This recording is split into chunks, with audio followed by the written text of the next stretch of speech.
Gujarat number 1 engineering university, Sankal Chand Patel University.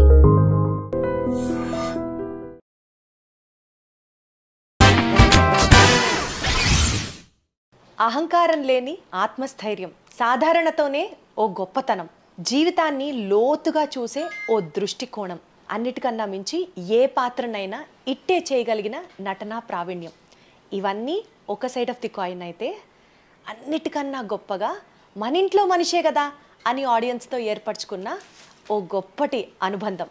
Scene cut చేస్తే ఈ qualities, ఈ characteristics అన్నీ ఉన్నటువంటి నటి ఆమని గారు మనతో ఉన్నారు ఇవాళ. హలో ఆమని గారు, నమస్తే.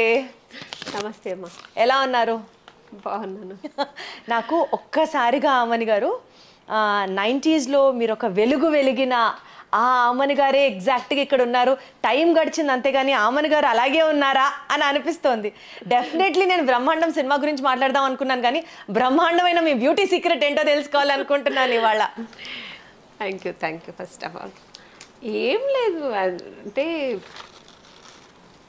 జనరల్లీ ఆర్టిస్ట్ అంటే కొంచెం మెయింటైన్ చేస్తారు అందరూ, అలాగే నేను కూడా కొంచెం మంచిగా నేను ఎక్కువ వెజ్ తీసుకుంటాను, నాన్ వెజ్ తీసుకుని ఈ మధ్యన కొంచెం స్వీట్స్ కూడా మానేసాను. స్వీట్స్ కూడా మానేశారు. హెల్త్ మంచిదే కదా హెల్త్కి అనేసి అలా మానేసాం. ఒకవేళ అలా గ్లో వచ్చింది అంటే బీభత్సంగా డైటింగ్ చేస్తున్నారు అనేది అర్థం అవుతుంది. అది కూడా ఏంటి, న్యాచురల్ హైలైటర్ లాగా అసలు బుగ్గల దగ్గర, ముక్కు దగ్గర, చిన్ దగ్గర మెరిసిపోతోంది. ఒక పాలరాయి బొమ్మ మెరిసినట్లు మెరుస్తున్నారు. Thank you. మీరు అలా చెప్తుంటే వాళ్ళే థ్యాంక్ యూ. ఏం లేదు, అంటే ఈ మధ్యన కొంచెం బిజీ కూడా ఉన్నాము, సో ఆ ఎనర్జెటిక్ కూడా మాకు ఫేస్ రిఫ్లెక్ట్ సాటిస్ఫాక్షన్ కూడా అలా ఉంది అనుకుంటా. కరెక్ట్. ఆ హ్యాపీనెస్ అయితే స్పష్టంగా ఫేస్ లో గ్లో రూపంలో తెలుస్తుంది. అంతేగాని బ్యూటీ సీక్రెట్ చెప్పట్లేదు, చూసారా? ఏం లేదు, ఉంటాయి కదా మీకంటే బ్యూటీ ఏం లేదులేండి, మీరు న్యాచురల్గానే ఉన్నారు. అంటే మేము సినిమాలో ఫ్రూట్స్ తింటుంటాం, కొంచెం అవి ఏదో తింటుంటాం కదా ఫ్రూట్స్. ఒక పూట తింటారు, ఒక పూట ఫ్రూట్ అయితే. అవును, ఇది మా సీక్రెట్ అమ్మయ్య. ఇప్పుడు నాకు హాయిగా ఉంది. ఇప్పుడు అర్జెంట్ గా అది మనం ఇంప్లిమెంట్ చేసేయాలన్న ఒక ఫీలింగ్. అయితే ఈవినింగ్ నేను ఇంకా నైట్ ఫ్రూటే తీసుకుంటాను, రైస్ అలాంటివి ఓన్లీ ఆఫ్టర్నూన్ మాత్రమే ఫుల్ మీల్ తీసుకుంటా. సో ఇంకా నైట్ అయితే ఫ్రూట్సే. మీకు కాఫీ చాలా ఇష్టం అని విన్నా. చాలా. అది కూడా మానేశారా? అది కూడా ఈ మధ్యన మానేశారు. ఈశ్వరా. నాకు ఫుడ్ అంటేనే మామూలుగా బిర్యానీ అలాంటి ఇష్టం, అందరూ కాఫీ అంటే నా ఫేవరెట్. సో అది దానికి కూడా ఒకటి చెప్తా, ఎందుకంటే నాకు కాఫీ చిన్న స్టోరీ అది. నాకు కాఫీ చిన్నప్పటి నుంచి చాలా ఇష్టం. మేము బేసికలీ బెంగళూరు కదా, అక్కడ చలికి మార్నింగ్ మా కాఫీ తాగుతూ ఇంకా అసలు మార్నింగ్ పని చేయదు, అలా ఉంటుంది. అలా అలవాటు అయింది కూడా. హీరోయిన్ స్టార్ట్ అయినప్పుడు అందరూ అన్నారు కాఫీ తాగకూడదు, హీరోయిన్ అంటే నల్లగా అయిపోతారు, కాఫీ తాగితే బ్లాక్ అయిపోతారు, కలర్ తగ్గిపోతుంది, గ్లామర్ ఇలా చెప్తూ ఉంటారు. ఇప్పుడు కూడా చాలామంది చెప్తూ ఉంటారు, వింటుంటాను. సో నేను ఆ ఒక భయంతో ఏం చేశాను, కాఫీ మానేసా. హీరోయిన్ అవ్వాలి ఎందుకు అని టోటల్ కాఫీ మానేసాను. అది సాక్రిఫైస్ చేశాను. నేను హీరోయిన్గా ఉన్నాను. ఒకరోజు నేను సౌందర్య వేరే షూట్ అంటే విజయవాడ వెళ్తున్నాం, హైదరాబాద్ విజయవాడ. ఊరు విజయవాడనా? Okay fine. అక్కడికి వెళ్తున్నప్పుడు ఎయిర్పోర్ట్లో కూర్చోంటే ఇంకా బోర్డింగ్ పాస్ అనేది తీసుకుని కూర్చోంటే అక్కడ కాఫీ షాప్ ఉంది. సౌందర్య చెప్పింది, ఆమెని కాఫీ తాగుతామా అని. నేను కాఫీ తాగుతానంటేనేంటి, హీరోయిన్ కదా, మనం కాఫీ తాగకూడదు కదా. తను మంచి కలర్ ఉంటుంది, మీ కలర్ ఉంటుంది, మంచి కలర్ కాంప్లెక్షన్, నేను అంత మెయింటైన్ చేస్తాను కదా అని అనుకున్నా. నేను కాఫీ తాగుతానంటే, కాఫీ తాగుతావా నువ్వు అన్నా. అంటే నాకు కాఫీ అంటే చాలా ఇష్టం, నాకు కూడా చాలా ఇష్టం అన్నాను. అంటే అప్పుడు అనుకున్నా చాలా తప్పు, రాంగ్ డిసిషన్. ఎందుకంటే ఆ అమ్మాయి అంత కలర్ ఉంది, కాఫీ తాగుతుంది కదా, ఏం కాలేదు కదా అమ్మ, నేను ఏనంతకు తాగకూడదు. మళ్ళీ అప్పటి నుంచి స్టార్ట్ చేశాను నేను. సో మళ్ళీ సౌందర్యం చేసి మళ్ళీ తాగడం స్టార్ట్ చేశాను కాఫీ. సో ఇప్పటిదాకా ఆపలేదు.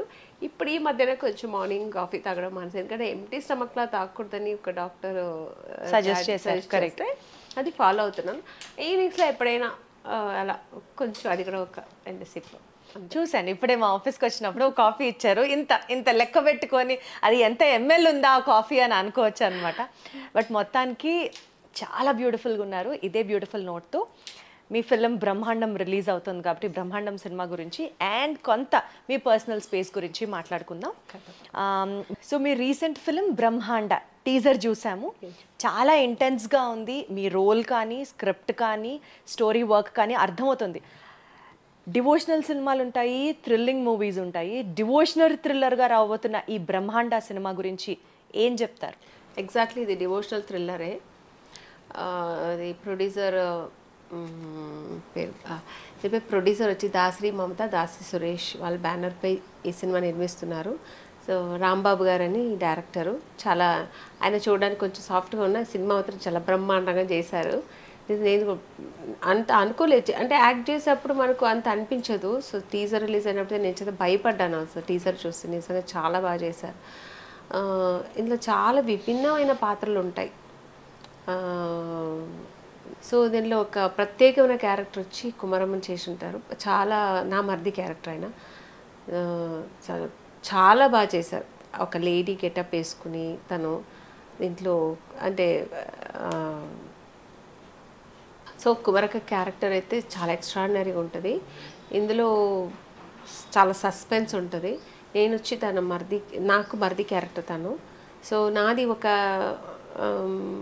ఇన్నోసెంట్ ఇంట్లో ఒక విలేజ్లో ఒక ఇన్నోసెంట్ వైఫ్ క్యారెక్టర్ నాది. సో చాలా క్యారెక్టర్స్ అలా డిఫరెంట్ క్యారెక్టర్స్.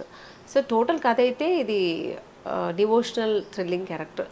హీరో హీరోయిన్ వాళ్ళు కూడా అందరూ ఈ స్టోరీకు మొత్తం సంబంధించిన క్యారెక్టర్సే. ఏది ఒక సపరేట్ క్యారెక్టర్స్ ఏంటి, స్టోరీ మెయిన్ దీంట్లో స్టోరీ ఇందులో. So story, screen play, direction అంతా రాంబాబు గారే. మీరు హీరోయిన్గా చేశారు, ఎన్నో ప్రాజెక్ట్స్ చేశారు, గ్లామరస్గా చేశారు, ఎమోషనల్ క్యారెక్టర్స్ చేశారు. ఈ పర్టిక్యులర్ స్టేజ్ ఆఫ్ యువర్ కెరియర్లో ఇంత విమెన్ సెంట్రిక్ ఫిలిం మీరు చేయడానికి బ్రహ్మాండ సినిమాలో ఏదైనా ఒక పాయింట్ నన్ను చాలా ఎక్సైట్ చేసింది అంటే ఏం చెప్తారు? నాకు నేను చేసిన సీన్స్లో అయితే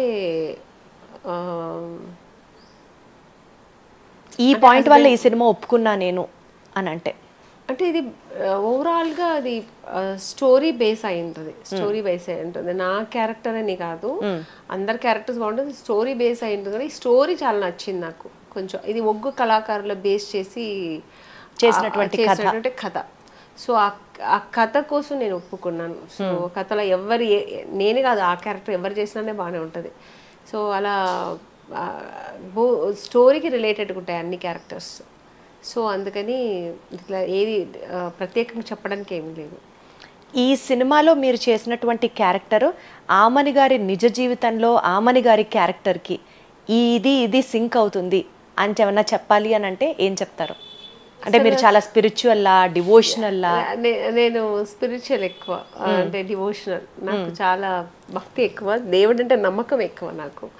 అంటే పూజలు పునస్కారాలు ఇంట్లో ఉంటే చేస్తూ ఉంటాను, అది పక్కన పెడితే నాకు నమ్మకం ఎక్కువ.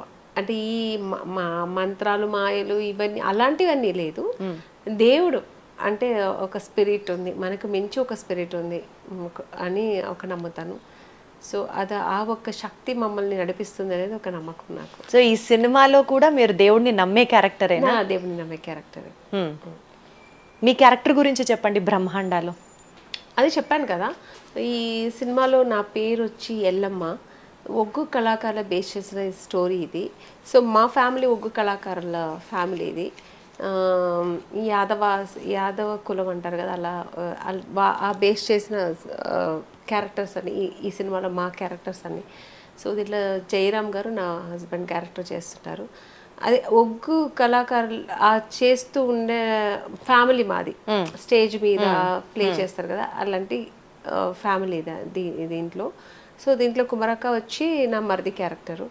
సో తనుకు మా హస్బెండ్కు నాకు ఒక రిలేటెడ్ ఉంటుంది, అంటే స్టోరీ బేస్ అయ్యి. తను ఏదో అనుకుని తను అలా అన్న ఏంటంటే మరిది అన్ని అని నమ్మకంతో అలా మొత్తం తన మీద బేస్ అయ్యి అలా వెళ్తూ ఉంటాం మా ఫ్యామిలీ.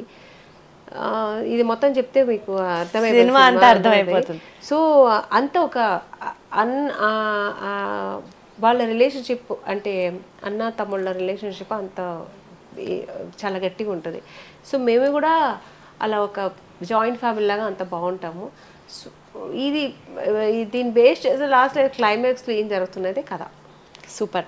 సో మీ లైఫ్లో కూడా ఏదన్నా ఒక సూపర్ న్యాచురల్ ఫోర్స్, ఒక స్పిరిట్, మీరు అన్నట్లుగా ఒక హయ్యర్ లెవెల్లో ఒక స్పిరిట్, ఈ పని ఇలా నా జీవితంలో జరగడానికి కారణం ఉంది, ఒక పర్పస్ ఉంది అని మీరు నమ్మిన సందర్భం ఏదన్నా ఉందా ఏంది సినిమా మీ లైఫ్లో? ఇప్పుడు అంటూ ఉంటారు కదా, అన్ని ఏం జరిగినా అది మన మంచి కోసమే, మనం యాక్సెప్ట్ చేయాలి అని అంటూ ఉంటారు. మీరు ఎటు ఒక డివోషనల్ పర్సన్ కాబట్టి, ఒక సూపర్ న్యాచురల్ ఎనర్జీ ఉంది అని మీరు నమ్ముతారు కాబట్టి, మీ లైఫ్లో ఏదన్నా జరిగిన సందర్భంలో ఆ మినిట్కి మీకు అది నచ్చకపోయినా, లేదు ఇది కష్టంగా అనిపించినా సరే ఒక పర్పస్ కోసం ఇలా జరిగింది, దేవుడు ఇలా చేశాడు, అలా ఒకటి కాదు చాలా జరిగింది చెప్పాలంటే? అంటే ఇప్పుడు నేను హీరోయిన్గా రావడమే అనుకోండి, నేను హీరోయిన్గా రావాలని అనుకున్నాను, నేను హీరోయినే అవ్వాలి, వేరే ఏం అవ్వకూడదని నాకు పట్టుదల. చాలామంది నాకు సిస్టర్ క్యారెక్టర్ చేస్తారా, ఫ్రెండ్ క్యారెక్టర్ చేస్తారా, చాలా అంటే ఫ్రెండ్ అంటే ఎంటైర్ సినిమా ఉంటారా మీరు, ఇలా అంతా చెప్తే నేను చేయలేదు అప్పుడు. కానీ ఒకసారి అనిపించేది, అయ్యో చేస్తే బాగుండే, అది కూడా పోయిందేమో అని అనిపించేది, కానీ చేసేదని కాదు. కానీ అది చేయకపోవడం మంచిదే అయింది. అలా కొన్ని ఆ తర్వాత అనిపించి, అబ్బో నేను ఒప్పుకొని ఉంటే నేను హీరోయిన్ అయ్యేదాన్ని కాదేమో కదా, నేను అంటే ఒక మెంటల్గా నేను ప్రిపేర్ అయ్యాను, నేను హీరోయిన్ ఇంటికి వెళ్ళిపోవాలని. అలా అయిన తర్వాత కొన్ని మూవీస్ నాకు హీరోయిన్గా మిస్ అయ్యింది కూడా ఉంది. అలా అన్నప్పుడు ఆ సినిమా ఫ్లాప్ అయ్యాయి. ఫ్లాప్ అయిన సినిమాలు మేము ఉంటే ఏముంటుంది, మనకు మళ్ళీ ఫర్దర్గా మూవీస్ రాదు. అంటే అయ్యో అంత పెద్ద ప్యానర్లో మాకు సినిమా పోయింది కదా అని ఏడ్చిన రోజులు ఉంది. మళ్ళీ ఆ సినిమా ఫ్లాప్ అయ్యి అంతకంటే బెస్ట్ మూవీ వచ్చిన రోజులు కూడా ఉన్నాయి. అప్పుడు నేను అనుకున్నా, ఓకే మంచిదే, ఇది మంచిదే జరిగింది, సినిమా పోవడం మంచిగానే ఉంది. దేవుడు ఎప్పుడు మీ పట్లే ఉన్నారు రావణి గారు. అవును, నేను ఎక్కువ దేవుడిని నమ్ముతాను, దేవుడితో పోట్లాడతాను. అంటే నాకు నేను అనుకుంది అంటే నేనేం పెద్ద చాలా ఆశలేమి ఉండదు నాకు, చిన్న చిన్న బుల్లి ఆశలే ఉంటాయి. అంటే ఎలాంటి చిన్న చిన్న ఆశలు ఉంటాయి మీకు? హీరోయిన్ అవ్వ అది చిన్న ఆశ, తెలుసుకోండి. హీరోయిన్ అవ్వాలి అన్నది చిన్న బుజ్జి ఆశ.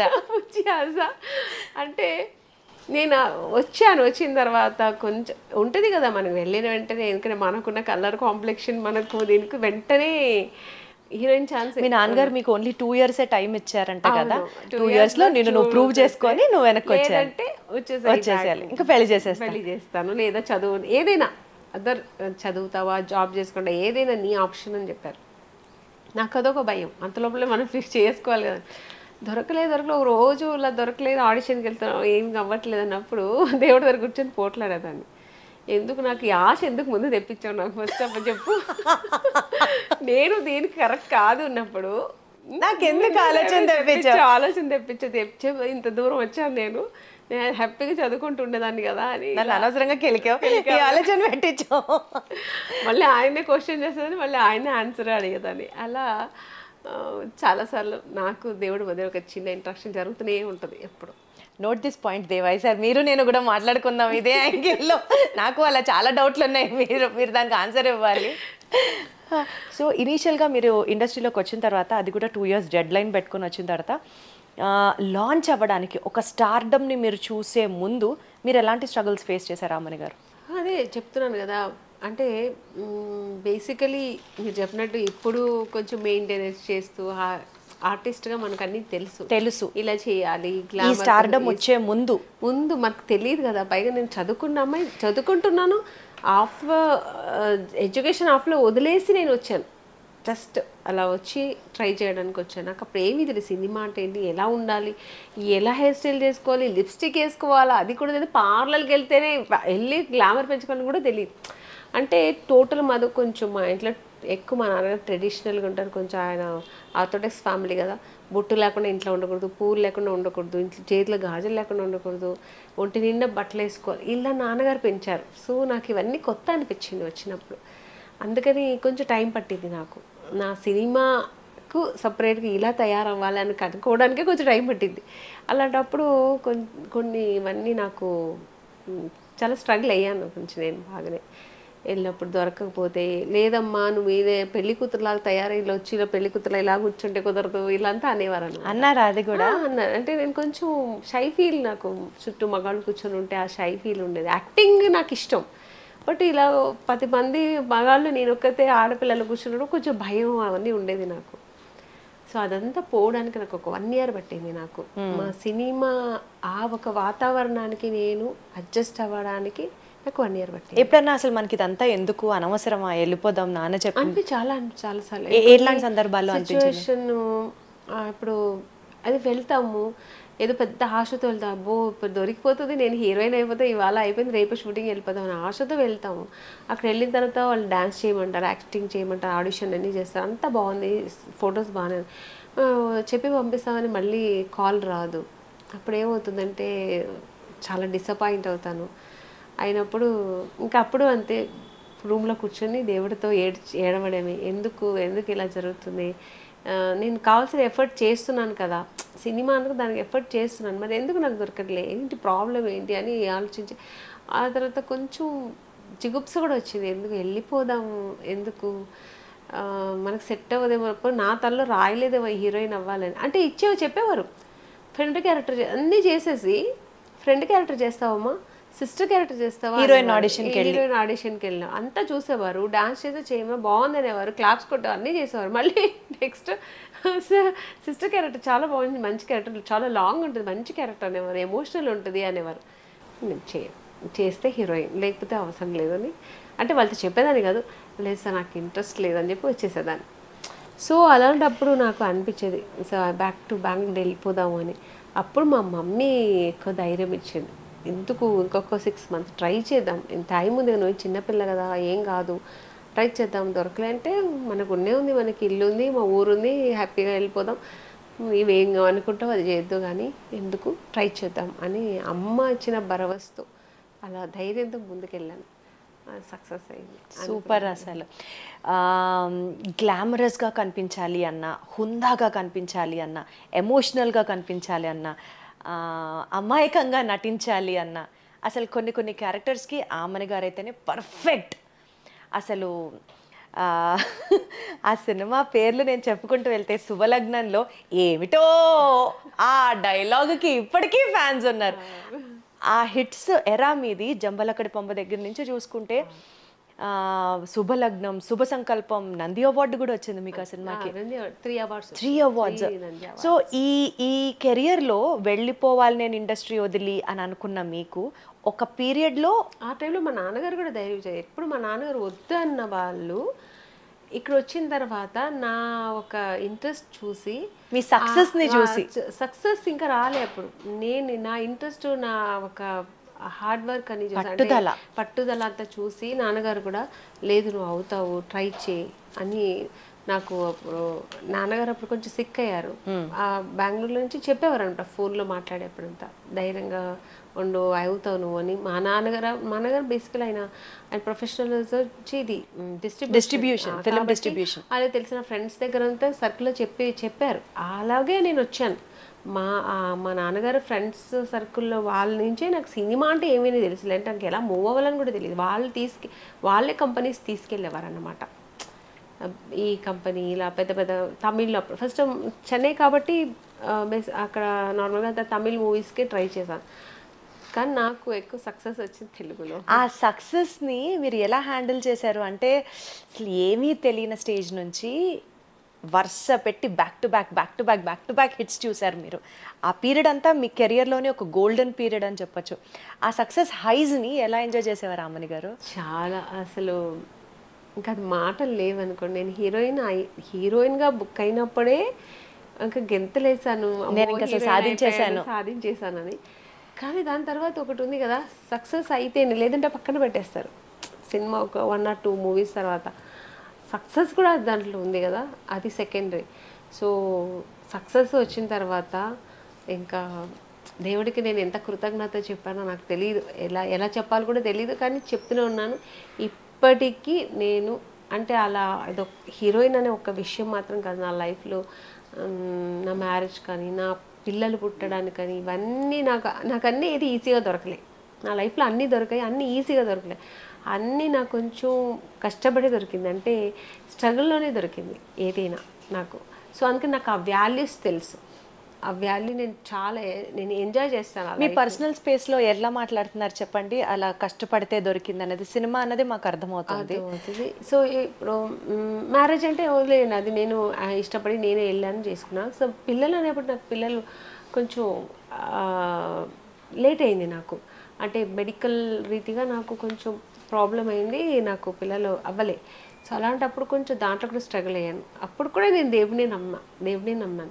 నమ్మితే ఎక్కువ ఎవరు ఏం చెప్తే ఆ ఉపవాసాలు ఉండడం, ఆ పూజలు చేయడం, ఏ గుడికి వెళ్తే చెప్తే ఆ గుడికి వెళ్ళేదాన్ని, ఎంత దూరం ఉన్నా సరే వెళ్ళిపోయేదాన్ని, నడిచి వెళ్ళమంటే నడిచి వెళ్ళిపోయేదాన్ని, ఇలా అన్ని వ్రతాలు చేసేదాన్ని, అన్నీ చేస్తే నేను ఒక్కడే అన్నది, నాకు ఒక్క బేబీ ఇవ్వు, అది బాబు అయినా సరే పాప అయినా సరే అని ఇలా అనుకుంటే నాకు 2 ఇచ్చేసాడు. ఫైట్ చేశారు గట్టిగా దేవుడితో మళ్ళీ ఈ విషయంలో కూడా. అందరూ అంటారు, నేను ఒక్కటే అడిగితే నీకు బంపర్ ఆఫర్ 2 ఇచ్చాడు దేవుడు నీకు అంటున్నారు. అంటే అలా ఉంటుంది. అంటే గట్టిగా నేను దేవుడి దగ్గర అడిగితే ఇచ్చేస్తాడు అనమాట. సో మీరు సినిమాలలో యాక్ట్ చేయాలి అన్నది మీ ప్యాషను, మీ డెడికేషన్.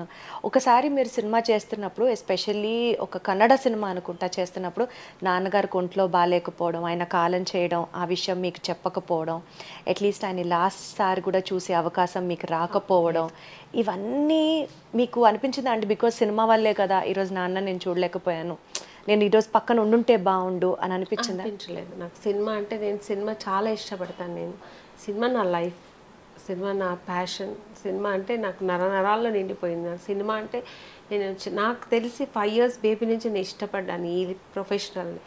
సో నాకు నాకు ఎప్పుడు అనిపించలే. ఏంటంటే సందర్భం, అంటే వాళ్ళు పాయింట్ ఆఫ్ వ్యూలో ఏంటంటే మీరు ఎక్కడ డిస్టర్బ్ అవుతానని కాదు. ఫస్ట్ ఒకటి డిస్టర్బ్ అవుతాను, ఒకటి. రెండోది ఏంటంటే ఆ రోజు క్లైమాక్స్, ఆల్ ఆర్టిస్ట్ కాంబినేషన్, పెద్ద ఈ ఆర్టిస్ట్ కాంబినేషన్, డేట్లు దొరకదు వాళ్ళకి. మళ్ళీ ఆ అవుట్డోర్లో అందరినీ మళ్ళీ కలిపి చేయలేరు. సో వాళ్ళ ప్రాబ్లమ్స్ అది ఉంటుంది. ప్రొడ్యూసర్గా ఆ పాయింట్ ఆఫ్ వ్యూలో ఆలోచిస్తే అది కరెక్ట్, కానీ నా పాయింట్ ఆఫ్ వ్యూలో నాకు అది చాలా పెద్ద లాస్ కదా లైఫ్లో. అది కానీ వాళ్ళు ఏంటంటే నాకు చెప్తే బాగుండేది అనిపించింది. ఒకవేళ వాళ్ళు ఏమనుకుంటే చెప్తే ఈ అమ్మాయి ఆగదే వెళ్ళిపోతుందని వాళ్ళు భయపడ్డారు. నిజంగా ఆగేదాన్ని కాదులేండి, ఎందుకంటే మా నాన్న కదా నాకు చాలా ఇష్టం. ఆ పరిస్థితిలో సీరియస్ అని చెప్తేనే వెళ్ళిపోయేదాన్నేమో. సీరియస్ అనేది చెప్పారు, ఏం లేదమ్మా సరిపోతుంది, రేపు ఇది అయిపోతేనే వెళ్ళిపోవచ్చు అన్నారు. ఇంకా సీరియస్ అంటే నేను ఫోన్ చేసి మామూలుగా అడుగుతాను కదా, మా బ్రదర్ని, మా రిలేషన్స్ ఏమైందని అడుగుతాను, చెప్పేసేవారు, తెలిసిపోయేదేమో. అందుకని వాళ్ళు చెప్పలే నాకు. తర్వాత అడిగారా, గొడవ పెట్టుకున్నారా, ఎందుకు చెప్పలేదు, ఇది నాకు లైఫ్లో చాలా ఇంపార్టెంట్ కదా? అన్నీ చేశాను. ఇంకా వాళ్ళ ప్రాబ్లమ్స్ వాళ్ళు చెప్పారు. ఇంకా నేను కూడా అది, ఇంకా నాన్నగారే పోయారు, ఇంకా వాళ్ళతో గొడవ పెడితే మా నాన్నగారు రారుగా తిరిగి, వదిలేసా. ఎంత ఇష్టమా అమ్మని గారు మీకు సినిమాలు అంటే? అసలు లైఫ్లో మీరు బాగా నమ్మే ఫిలాసఫీ అంటే అమ్మని గారు, being a spiritual person, what is one philosophical statement మీరు బాగా నమ్ముతారు లైఫ్లో? మీ థియరీ. విశ్వాసం అంటే మన మీద నమ్మకం ఉండాలి. మేము చేస్తామంటే అది, ఇప్పుడు దేవుడి మీద నమ్మకం ఉంది అంటే మనం ఏదైనా గట్టిగా చేస్తే, నమ్మకంతో చేస్తే అది జరుగుతుంది. బా, చాలా కరెక్ట్. గట్టిగా అనుకొని చేస్తే, అనుకుని దాన్ని నమ్మాలి. ఇది ఇప్పుడు ఈ సినిమా ఇండస్ట్రీకి వస్తే నవ్వుతాను అని నమ్మాలి. అది వచ్చాము ఏంటి అసలు దొరకట్లేదు, ఏంది ఇది ఇట్లా మనం అనుకుంటే అది నెగటివ్గానే ఉంటుంది. ఏదైనా పాజిటివ్గా అనుకుంటే పాజిటివ్గానే ఉంటుంది. సో ఈ పర్టికులర్ సినిమా గురించి మాట్లాడితే, బ్రహ్మాండ, ఈ టైటిల్ని బేస్ చేసుకొని ఆమని గారి లైఫ్లో సినిమాలో వెండి తెరుగు వెలుగుల్ని చూశారు, మీరు సొంతంగా సైలెంట్గా సాలిట్యూడ్లో కన్నీళ్ళని చూశారు. ఈ రెండింటిని బేస్ చేసుకొని వాట్ గివ్స్ యూ హ్యాపీనెస్ అండి? మీ సోల్కి ఒక బ్రహ్మాండమైన ఫీలింగ్ ఏది ఇస్తుంది? మీరు ఒంటరిగా ఉండడమా, లేకపోతే బాగా తినడమా, వంట చేయడమా? Apart from acting, what makes your soul very happy? నాకు 2, అందరూ ఒకటే అడిగారు, నాకు 2 ఉంటాయి. ఒకటి నేను నా సినిమా ఇండస్ట్రీ, అందుకే నేను సినిమా పక్కన పెట్టి అని అన్నా. సినిమా పక్కన పెడితే నెక్స్ట్ ఏంటంటే నా పిల్లలు. మీ పిల్లలే మీ ప్రపంచం. నా పిల్లలు నా ప్రపంచం. నాకు